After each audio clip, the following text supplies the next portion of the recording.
वंदे मातरम बच्चों। आज हम पाठ 7 क्या निराश हुआ जाए के अतिरिक्त प्रश्न और मूल्य परक प्रश्न पर चर्चा करेंगे। सबसे पहले है अतिरिक्त प्रश्न। प्रश्न है, भारत में धर्म कानून से बड़ी चीज है, पाठ के आधार पर स्पष्ट कीजिए। तो आप इसको इस प्रकार से लिख सकते हैं कि भारत में अब भी धर्म का स्थान कानून से ऊपर है, यानी कानून से ऊंचा माना जाता है। धर्म को आज भी सर्वोच्च स्थान दिया गया है। लोग एक बार कानून से डर जाते हैं, डर सकते हैं, नहीं डरते हैं, लेकिन धर्म से डरते हैं। आज भी सेवा, ईमानदारी, सच्चाई आदि जीवन मूल्यों को लोग मानते हैं, उन पर विश्वास करते हैं। जीवन मूल्य, ये जो जीवन के मूल्य हैं, सत्य, ईमानदारी, सच्चाई, ये दब भले ही जाएं, लेकिन नष्ट नहीं हुए और ना हो सकते हैं। हमारे देश में मनुष्य से प्रेम एवं महिलाओं का सम्मान करना अच्छा कहलाता है।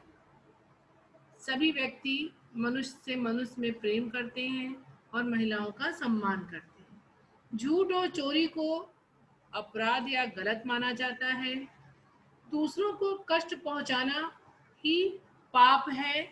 लोग कानून को माने या ना माने, धर्म को मानते हैं, धर्म पर विश्वास करते हैं। धर्म यानी सच्चाई, ईमानदारी, इन धर्मों का पालन करना, इस पर विश्वास करते हैं और इसको सर्वोच्च स्थान देते हैं। यही वजह है कि कानून से ऊपर धर्म को माना गया है।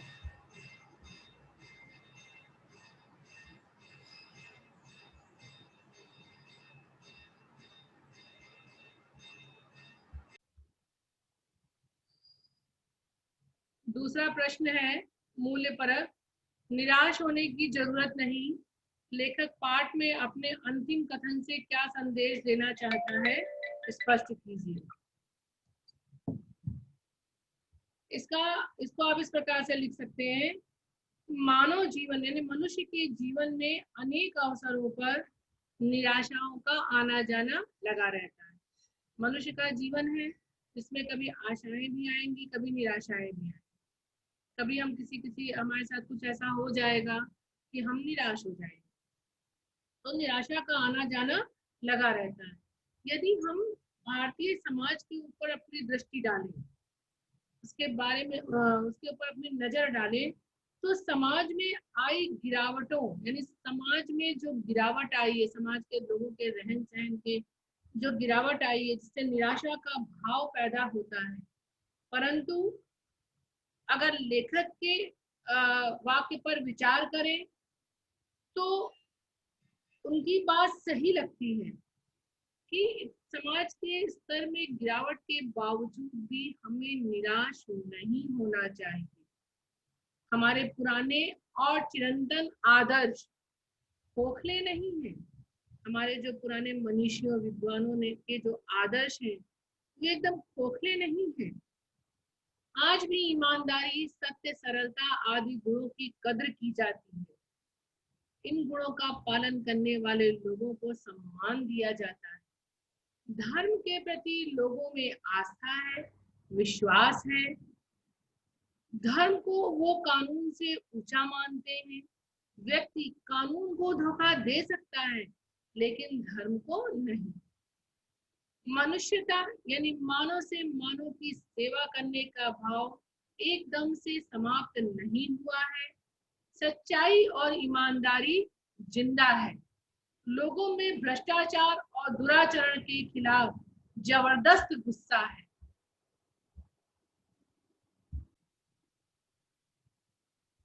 अब भी सेवा, ईमानदारी, धर्म, सत्य आदि मूल बने हुए हैं, नष्ट नहीं हुए हैं। लेखक अपने कथन से, अपने व्यक्तिगत जीवन के अनुभव के आधार पर यह कहना चाहता है कि समाज में इतनी गिरावट के बावजूद, इतनी बुराइयों के बावजूद कहीं ना कहीं अच्छाई जिंदा है। इसलिए लेखक निराश नहीं है, वह आशावाद का संदेश देना चाहता है। ये आपके दोनों थे अतिरिक्त प्रश्न।